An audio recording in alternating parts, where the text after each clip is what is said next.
No período anterior ao Congresso de Viena, a Europa estava tomada pelas guerras napoleônicas e consequente hegemonia exercida pelo líder. Napoleão alterou o mapa político do continente europeu, acabando com o sistema conquistado no Tratado da Paz de Westfália, visto que queria obter a hegemonia de todos os territórios. Esse período pode ser relacionado com a análise das relações entre indivíduos e sociedades, pois o século XIX é marcado pela sua instabilidade e pelos seus conflitos sociais. O filme A Onda faz uma correlação com a autocracia, no tempo em que o professor decide fazer um experimento para que os alunos entendam de forma explícita como é um governo autoritário. Porém, perde o controle e o movimento fascista se expande mais do que era esperado. A autocracia consiste no poder concentrado na mão apenas de um governante, o qual detém uma autoridade absoluta sobre tudo, visto do mesmo modo no governo de Napoleão. Devido a essas características do período, foi realizado o Congresso a fim de reestabelecer o equilíbrio territorial. Napoleão consolidou todo o seu poder político no período pós-Revolução Francesa, por meio da prática de um poder que pode ser aplicado a uma das teorias de formas de legitimação do poder escritas por Max Weber, o poder carismático. O antigo líder militar foi derrotado e o sistema monárquico voltou, sob o poder da dinastia Bourbon. O reino reconheceu os danos provenientes das guerras napoleônicas e buscou alinhar-se aos demais interesses no Congresso de Viena, a fim de reconquistar o equilíbrio e a paz.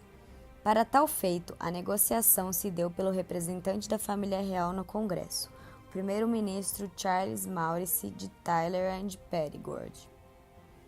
Durante o domínio da família Bourbon, os ideais de liberdade e democracia se alastraram na Europa e, mesmo após a queda de Napoleão, tais ideologias persistiram, o que dificultou a reconstrução do absolutismo. Com a prevalência das ideologias de Napoleão na sociedade da época, surgiu uma problemática. A partir do momento em que não havia uma unidade universal e integral, todas as nações se regiam de formas distintas e se desconheciam, gerando um mal-estar social que veio a ser um etnocentrismo equivocado. O etnocentrismo no século XIX pode ser facilmente identificado nas ações de Napoleão que ignorava as demais culturas e as destruía, impondo-lhes a sua própria, que ele considerava superior. Apesar do etnocentrismo ter prevalecido antes do Congresso, o acordo só foi viável pois houve um entendimento mútuo das nações que era preciso resolver a situação posta.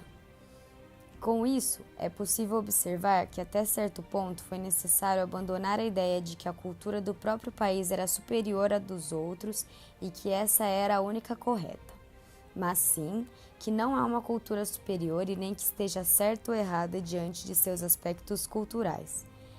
Esse conceito, para a sociologia, é denominado relativismo cultural, que trata do princípio oposto ao etnocêntrico.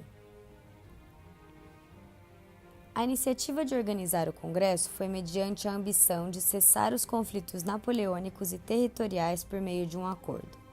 A situação pode ser associada e aplicada à teoria de Thomas Hobbes, onde o sociólogo afirma que uma sociedade sem normas é uma guerra de todos contra todos.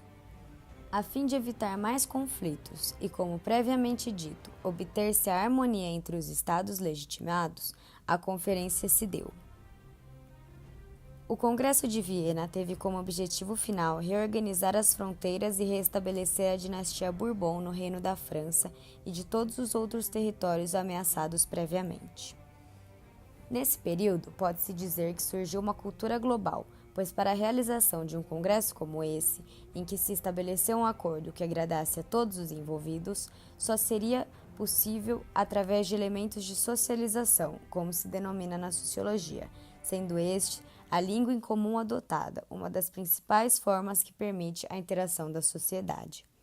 Na época, o francês era adotado como língua universal e hoje a língua universal é o inglês.